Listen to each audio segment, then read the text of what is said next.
No, start with an agent. Okay. So an agent... You could start with Descartes if you want to. Cogito ergo sum. I think, therefore I am. So I'm an agent. I exist. I am thinking. Now, concerning all things moral, ethical, what would I have done to me? First, agent, me. What would I have done to me? So what am I allowing, or like what am I okaying? What would I Okay want with done to having? me? Where are my boundaries? What do Yeah. I want done to me? With no other agents exist yet. Right. I'm the only agent. Okay. All right. Now that I'm an agent, I'm sentient. What do I allow? Okay. Anything that I ever say I don't allow is immoral. What? Okay. How is it immoral? Because morality only applies to the agency that I understand as self-expressing. Like, morality is the thing that I understand that we're talking about when we move into this direction. If we're talking about something else, I can talk about something else. But morality is the definition of the thing that we call how we feel viscerally when a thing is wrong to another human or to an animal or to a situation.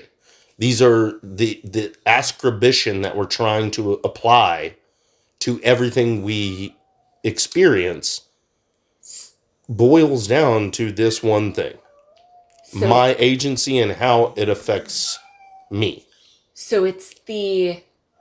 And my voluntary... We're describing morals in this context as the thing that produces... our desire... our ultimate desire for our autonomy, consent, and self-governance. How we would want to be treated in a universe where there is no boundaries. Right. That's morals. All of our moral conversations are about utility and pragmatics. That's fine. That's not what I'm talking about. I'm talking about defining morals in the absolutist sense. What do we mean when we talk about morals? And I'm talking about agency and morals, and I'm hoping to move our society and our systems toward... Dan. No. Dan. Go on. Come here, Dan. Go on. He's hearing that bird mocking him, so we should shut it. And that bird is mocking him. And there's a bald eagle flying on the river right there. Yeah. Okay. So, okay, the place where I'm getting caught.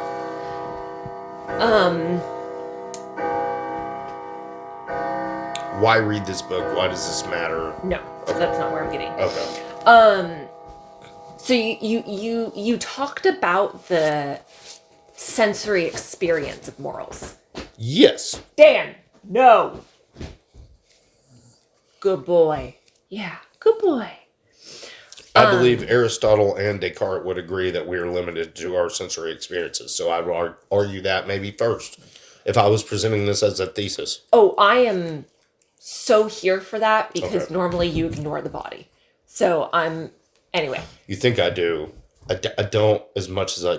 Anyway, okay. Go. Digress. So you were talking about the sensory experience of morals as like that visceral feeling of this is wrong. That's what I would call the internal... Yeah. Yes. Go ahead. Yeah. So it's trying to capture like what's the absolute... What makes us feel that? Conditions that like that it's always true that like the base components murder of this is wrong. We all agree. Right. Why do we agree? Well, and so what people get to, like, I know that this is part of like this is what the argument, or the counter argument is like, well, some people are gonna like look at someone and go, yeah, he deserved to die, and correct, not feel like it's wrong, and they're right for them, but in a moral world, it will be right for them. to believe that. Dan, okay. You have got to stop, brother. I don't know what your deal is. Yeah, he's... But these are actually very expensive, and I do not want to lose those. Those are the last of those I have. No, you may not. Okay. Okay. So... You're fooling around too much, buddy.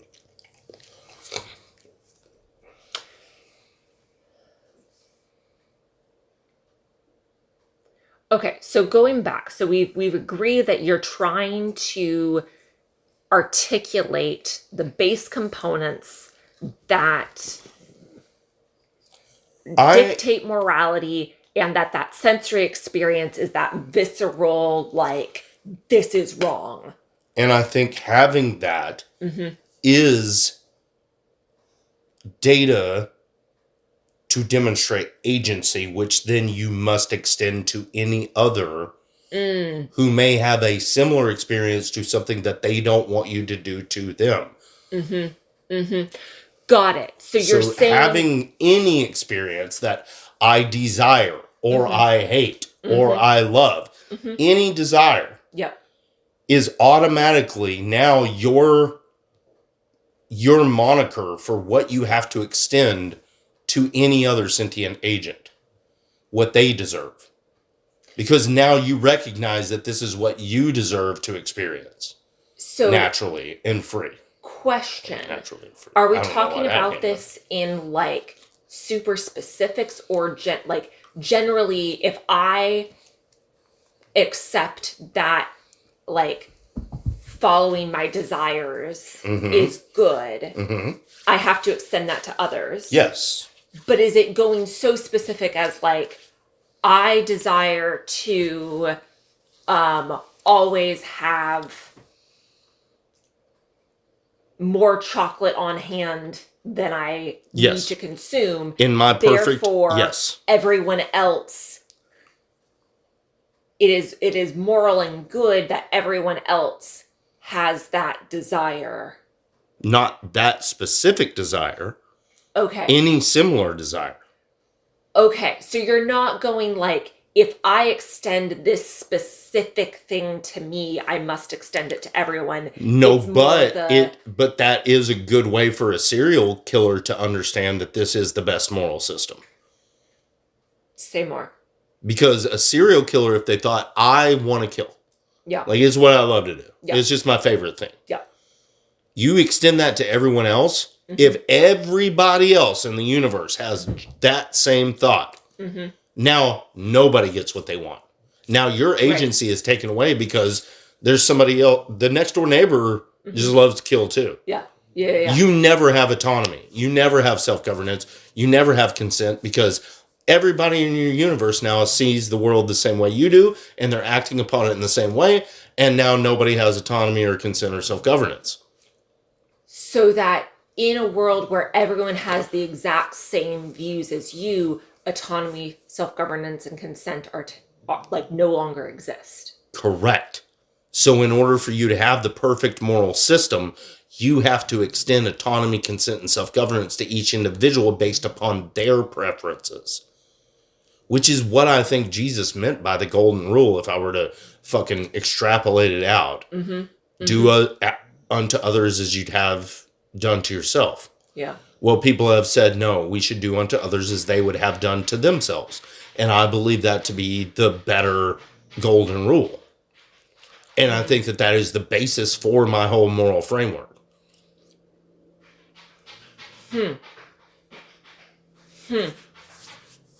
And so as a serial killer, you could live morally free, never killing anyone, knowing you were moral because you have to extend the same liberty to everyone else to not kill just because you want to. You'd have to ask for permission.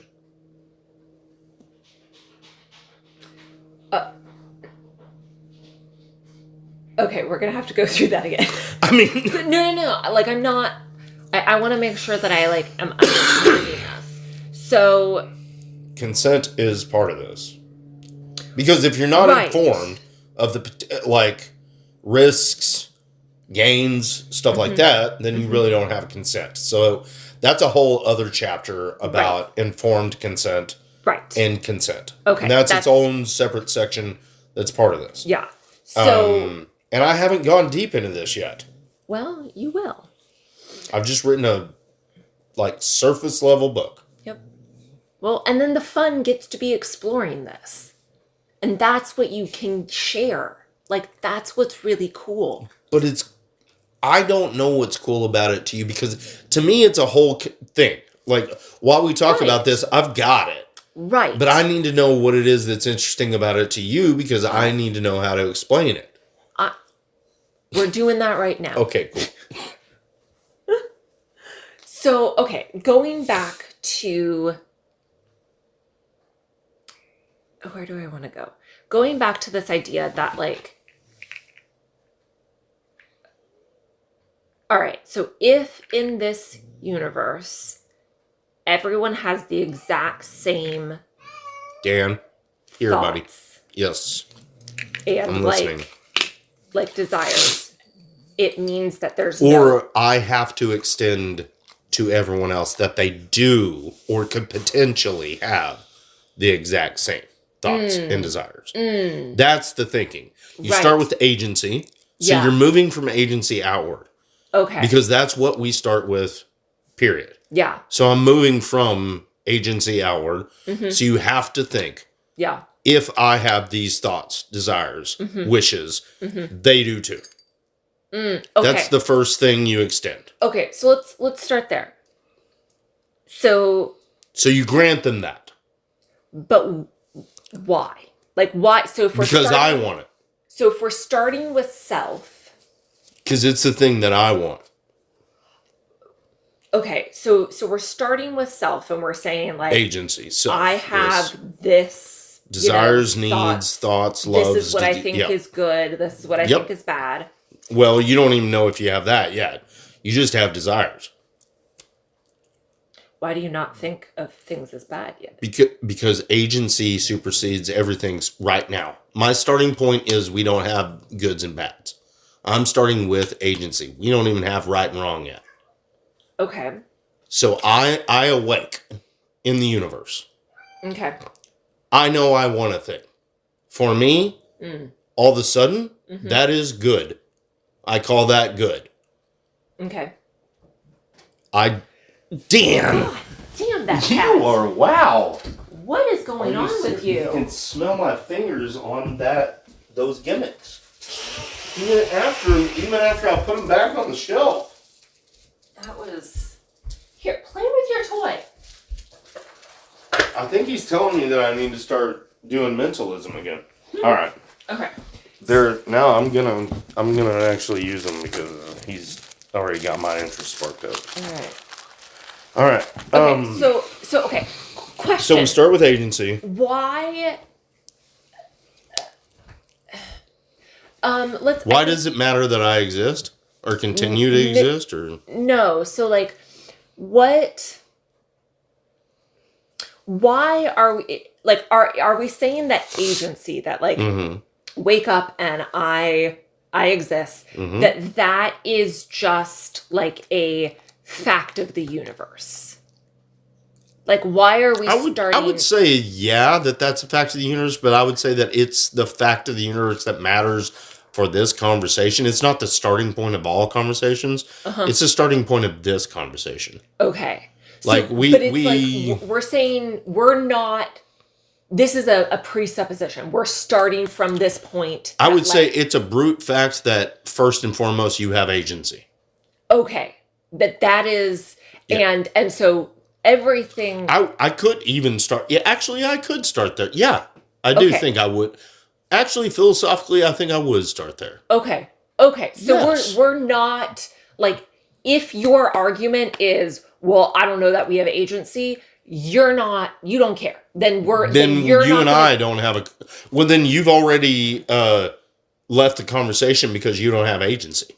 I do. Philosophically speaking, now you don't have an argument because you don't have agency. So you deny the very thing you're trying to defend. We're done. Okay. I'm the agent. You're not. Out. Okay. So, if you deny that first position, you aren't at the table. Mm-hmm. And why can you be? You've already denied that even is part of the conversation. Got it. So I do begin with that. So if you don't align with that philosophical framework, you're not going to think. How many people don't align with it, though, is my question. How many people, when you think about it hard, it can deny it? Yeah. That's the other thing I would do is I would use modal logic and do P1. Every sentient being feels agency. P2 or P1. If every sentient being feels agency, then objective morals exist. P2. Objective morals exist. Therefore, every sentient agent feels moral objectivity. Like I could do P1, P2, and C, and I could do all of that within this framework. Okay. Just from first person experience as the starting ground. Okay. To defend objective morals. Based upon agency. So I would actually do 7 Ps now that I'm thinking about it. But I could lay that out in the first chapter. And just go, this is following modal logic. This is P1, P2, P3, 7, and then C. Yeah. Now that I'm thinking about it, actually, that's pretty brilliant. I hadn't thought about doing that before, but I could do that. And now I've got agents, and it's a moral argument from agency. And so what I'm saying is, if we start with agency, I can get you to objective morality. Got it. Okay. Cool. And that is what I'm arguing in the book. Yeah. But agency isn't something I've ever mentioned before because I've said what I'm doing is I'm parsing it out into autonomy, self-governance, and consent, which is my idea of this agency. An agent is made up of somebody who wants autonomy, self-governance, and consent. Got it. Okay. And that's my definition of an agent. Yeah. Is something that seeks autonomy, self-governance, and consent. Yeah. I don't care what species it is. I don't care what religion it is, gender, none of that shit matters to me. If it seeks autonomy, self-governance, and consent, that to me is an agent. Okay. Got it. So we start with an agent. And if you are an agent, you first have to apply to yourself. You notice senses. Okay, so we're starting... sight, smell... Yeah, touch, taste, hear. And so we start with those. Us. That's how we first experience it. Right. And then now we're agents. And then we go, I have desire. I have need. I have want. Which means that's the good because that's what makes me persist. That's our evolutionary design. So question. Yeah. How does... why do... I guess the counter argument. Don't go on that litter box. Is the counter argument is someone would say you could have desires without that being free will or agency. Yeah, it could be biological, purely. And that doesn't matter. Oh, wait, what? Yeah, it doesn't matter if it's just purely biological. It doesn't have to be rational. It can just be what your physical makeup is. Still applies because you have to extend that to others. Even if you're a psychopath serial killer. So, okay, how... I can get us there. Oh, no, I know. This is why I'm asking these questions. Yeah. So you're saying that... Okay, you start with an agent who is... having an experience. It's sensory. And if it has a desire, whether that which sometimes is stimulated by pain. Yeah, biological or like prefrontal cortex desire. Doesn't matter. It doesn't matter. It has a desire. We're saying that okay, so we're saying that desire isn't or a need or a will or a whatever. But we're not defining that desire, need, will as something purely that is like a conscious choice. No. Okay. No. Okay. Baby seeking a teat. Yeah. So, from that, we then say, okay, so there's a desire, and you, like, pursue that desire, and,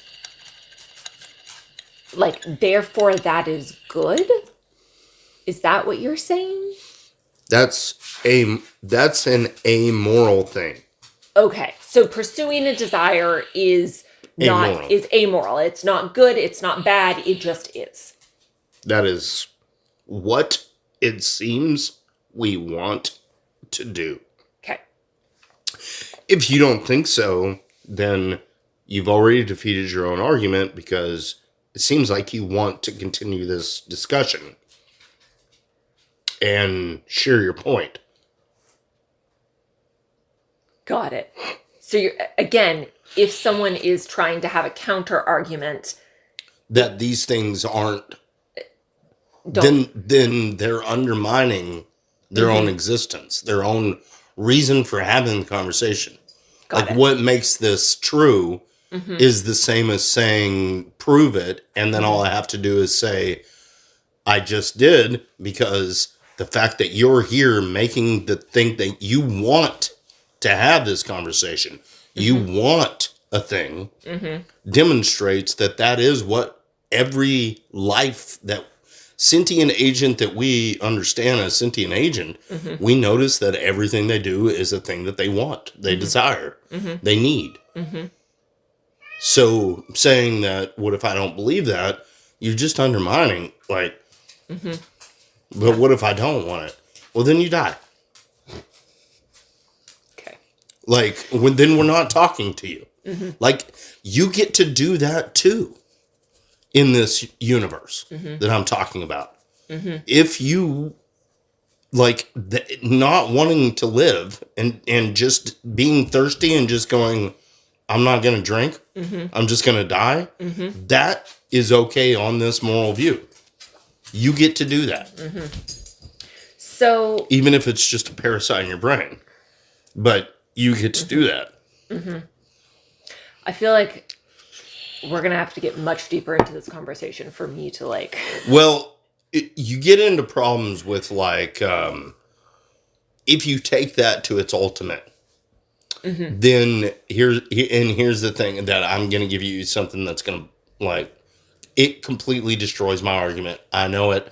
I'm telling you already that most people won't know this, but I know it already. Okay.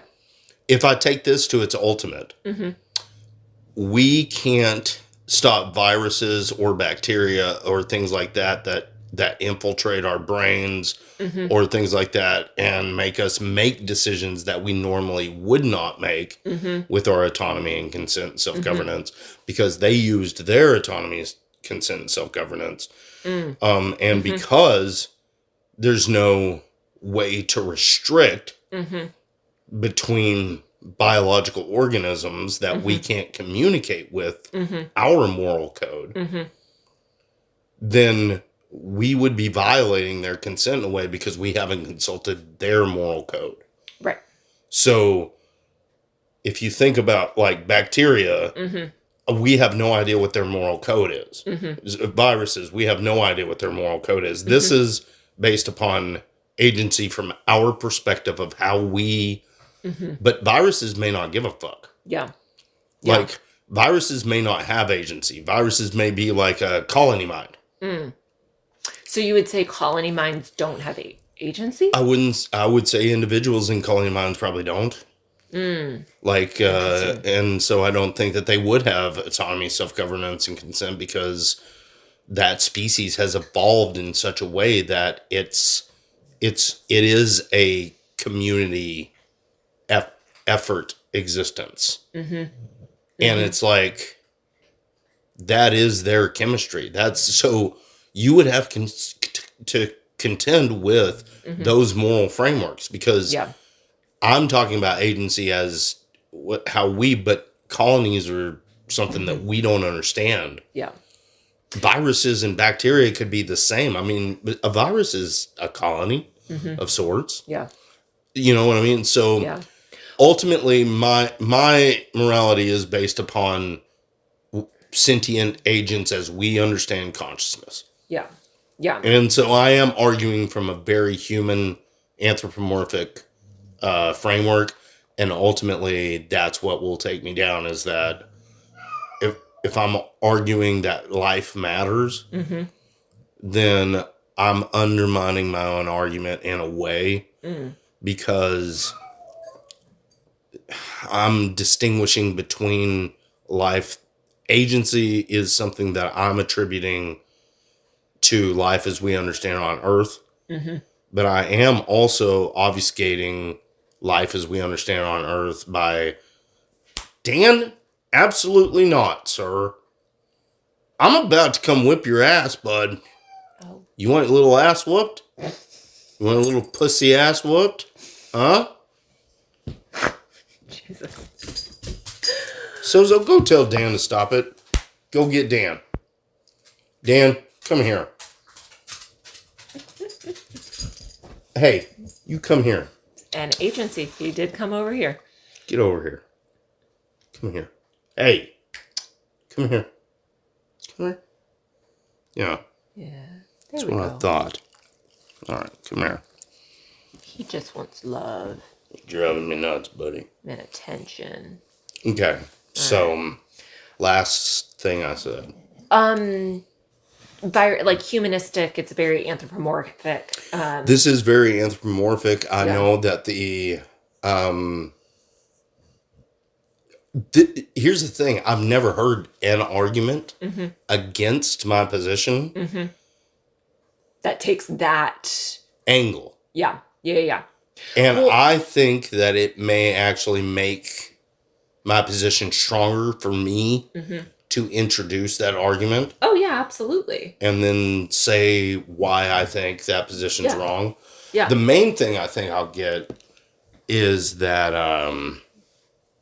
actually I think I've got it pretty strong. Well, and I know when we've talked in the past that like you have mentioned like we start with humans with this, and then it starts like the circle of sentience that we acknowledge and extend out gets further and further. And part of this too, one of the things that I love about your argument in this, that like when we've talked about it in general, is how it gives a guide for research and technological advancements. Right? And that like it very could be that like we get further into science and like the study of bacteria and viruses, and we actually learn more so that we understand how this does fit into sentience, agency, and like the overall moral framework. Right? That like it's plausible that as we learn more, like this actually gets resolved. Yeah, I do think that it will play a part in consciousness. Was that what you were talking about, or not really? I mean, kind of. If you meant that we may actually be able to have like even algorithmic like proof of how morals work and how like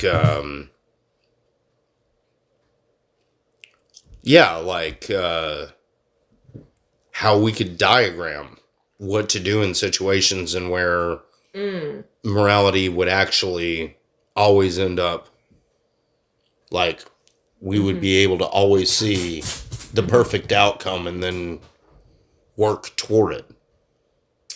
Like, yeah, well, like, so let's there would be a right answer. Right, like, I think, so I know you've used this example, or we've talked about this before, that like, with vaccines, right? Some people don't want to get vaccinated. Right. And that, like, you described that as a immoral, like, as a society, we've decided that this is an appropriate violation of autonomy and consent for the greater good, because we don't have a better method of preventing the spread of these diseases. And we've decided that these diseases are worse to have than the violation of autonomy and consent for certain individuals. Right. And that's an amoral... Do you remember how you phrased that? It's an immoral, pragmatic good. Okay. Or moral act. Yeah. Like, it's an immoral, pragmatic moral act. Yeah. Yeah. And so, like, I think what I'm getting at with my original question is, like, we've made that choice with these bacteria and viruses, right? But that as technology advances, there may be some sort of solution where, like, autonomy and consent can be preserved within that dynamic. Yeah, I mean, I think in my head, I'm seeing this really funny Rick and Morty episode where he's created these utopias where bacteria and primates and everything are working together, and that's the way that they've been able to go to other planets and start to what do you call it whenever you when they wanted to nuke bomb Mars to change the atmosphere? What's that called? Oh, like terraforming? Terraforming. Okay. So, like, that's they were able to discover terraforming because working together with bacteria and viruses and primates, they were all able to communicate together because they had finally addressed autonomy, and, like, they stopped fighting each other, and they understood that the universe was full of resources. Yeah. And so all life, like, came together, and that's how they were able to terraform and expand outward. Like, and maybe even humans aren't, like, the main, like, part of the story, but while you were talking, that's what played out in my mind as like, yeah, I'm thinking about some crazy Hindu Buddhist bullshit, probably. Like, I know the thing that I have in my head is, like, it's beautiful. Yeah. But it has holes. Especially, like, if I don't understand sentience and stuff, like, fully. But I really do think it's a really good starting point, and I do think that the strongest argument against my position is one that nobody's ever thought of. That I will be introducing the arguments against my position. Yeah. Well, I mean, that's how you get mastery of any subject, is that, like, you start from a, like, premise, and then you, like, develop a relationship to it, an intimacy with this topic, and, like, how it starts to connect and, like, interact with all of these different aspects and areas of life. And I did tell you that the other one is the is-ought problem, and I know that that's just going to always come up. I did address it in the book, but I really just said, like, yeah, that's not what this does. Well, and, like, I've studied a little bit of formal logic. I still don't get the is-ought. Like, well, it just means that you can never derive an ought from an is. It means that... You say that, but that doesn't mean anything to me. It just means that just because I say when I put my right foot here and my left foot there, that doesn't mean that that's what you ought do. Maybe you ought go like that. Okay. It depends. Like, you can't make an ought from an is. Just because it is that way at this moment doesn't mean that you ought do that. Yeah. And so then you start to think about that, and that goes, okay, well, it is the fact that the sun comes up at this time every morning. Mm-hmm. So I ought think that that's when I should expect the sun to come up. Yeah. Well, now you've just undermined that with the is ought problem, because just because it is that way right now doesn't mean you ought act like that tomorrow. Like, that, you know what I mean? Yes. So, like... It's an interaction problem. It's an induction problem. That's Hume's induction problem. And it's a real problem in scientific thought. Question. Or philosophical thought. Has anyone, like, quote unquote, solved this is ought problem? Not really. There are some arguments. Some of it's pretty good. Hold on a sec. I just want to make sure I'm understanding. You are trying to, like... Are you trying to say that, like, you should solve this to be able to, like... you should be able to solve the is ought problem to be able to, like, make this claim for objective moral... I'm not saying that. I mean, it'd be nice, but no. No. I'm happy to have addressed it. Okay. And said that, like, yes, this does not solve the is ought problem. Any philosophical I lazily didn't address the is ought. I said this does not even address the is ought problem. Like, okay. I basically said, here's the is ought problem in a nutshell. This doesn't handle it. Okay. I have no problem with that. But I didn't give it, like, its rigor. I understand it. Like, I really do. Okay. I get it. I think... But, like, anyone in philosophy has to, like, if they're making a philosophical claim, like, the is ought problem is a known, like, you kind of have to address this, but you can't solve it. Yes. And it's like, how does this interact with the is ought problem? Yes. Got it. Okay.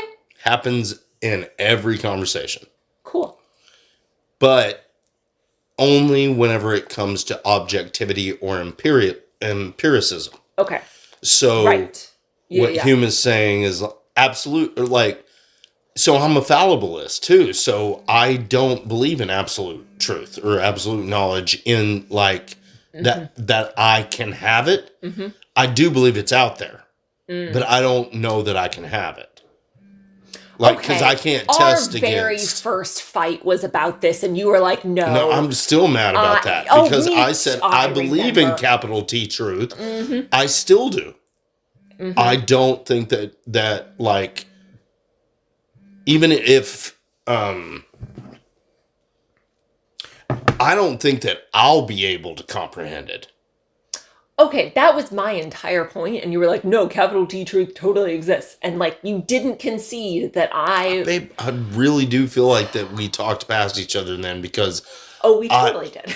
I fully concede that, like, yeah, I don't know that I'll ever be able to comprehend it, but I do think that it is comprehensive and comprehensible. I just don't know that I can ever do it. I know that I won't ever do it. Okay. Yeah. But there is a part of me that believes that it can be done. Mm. And that is the wonder and the that's the pursuit for me. Like, somebody's going to do it. Or somebody's going to get us to somebody's who's going to do it. Yeah. We stand on the shoulder of giants, and I'm just crazy and wacky enough to think that's the whole thing. Like, let's keep going. Yeah. But, and I think capital T truth is out there, and I think until the universe expires with its energy, whatever sentient life is willing to be curious enough to explore, let's give them a chance. I'm gonna leave us here with this conversation. Oh, okay.